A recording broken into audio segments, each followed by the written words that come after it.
One day, a father and his 15-year-old son were riding a scooter on the road. As they passed by, the father noticed a group of young men standing on the roadside, eagerly searching for something. Curious, he stopped the scooter and asked them, "What are you looking for so desperately?" One of the young men, with excitement in his eyes, replied, "Can't you see? There is a golden fruit here. We are trying to get it." Hearing this, the father's imagination started running wild.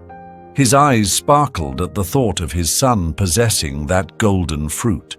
He believed that if his son could get it, not only his son's life but also his own would be filled with wealth and happiness.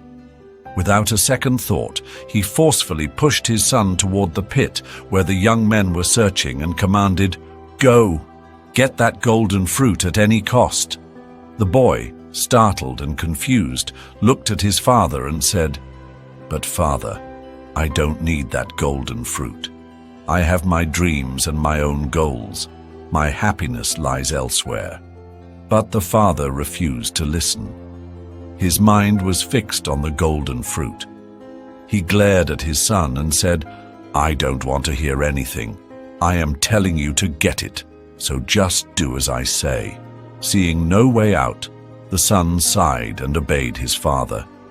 He climbed down into the pit and began searching for the golden fruit with all his strength. He pushed through the mud, reaching out desperately, hoping to grab hold of it. However, as he moved forward, he began sinking deeper and deeper. He soon realized that this was not just mud, it was quicksand. Panic set in. He screamed for his father, "Father, help me! This is not just dirt, it's swallowing me." But the father, still blinded by greed, shouted back, "Stop making excuses. Others are also searching for it. If they can do it, why can't you? Try harder." With the last bit of his energy, the boy tried once again. He reached forward, stretching his arms as far as he could. But no matter what he did, the golden fruit was always just out of reach. And then he sank completely. Silence filled the air. The father, watching helplessly, suddenly realized what he had done. His greed had taken away the most precious thing in his life, his son. He fell to his knees, crying, wailing, blaming himself. "What have I done? I was chasing gold, but I lost the real treasure. My son, my boy." Just then, a wise old sage, who had been observing everything from a distance, approached him. "Why are you crying, my friend?" he asked. Through his tears, the father pointed toward the golden fruit and told the sage everything. "I only wanted my son to have a better future. I did everything for his happiness. How can I be wrong?" The sage looked at him with deep wisdom and said, "You were so blinded by what you thought was gold that you never stopped to check if it was even real. Did you ever look closely?" The father, still sobbing, turned his eyes toward the golden fruit and gasped. The sage climbed up a nearby tree, pointed to a branch and said, "That fruit you were chasing? It was only a shadow. The real golden fruit is up here." The father's face turned pale. He had sacrificed his son for something that was never real.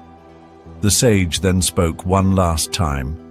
"If, instead of pushing him into the pit, you had simply asked your son what made him happy, if you had supported his dreams instead of forcing your own, maybe today he would be alive. Maybe he would have even found the real golden fruit." Life lesson.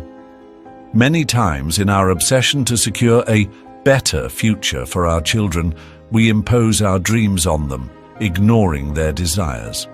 We force them into careers, lifestyles, or paths they do not wish to walk, thinking we are doing what is best for them.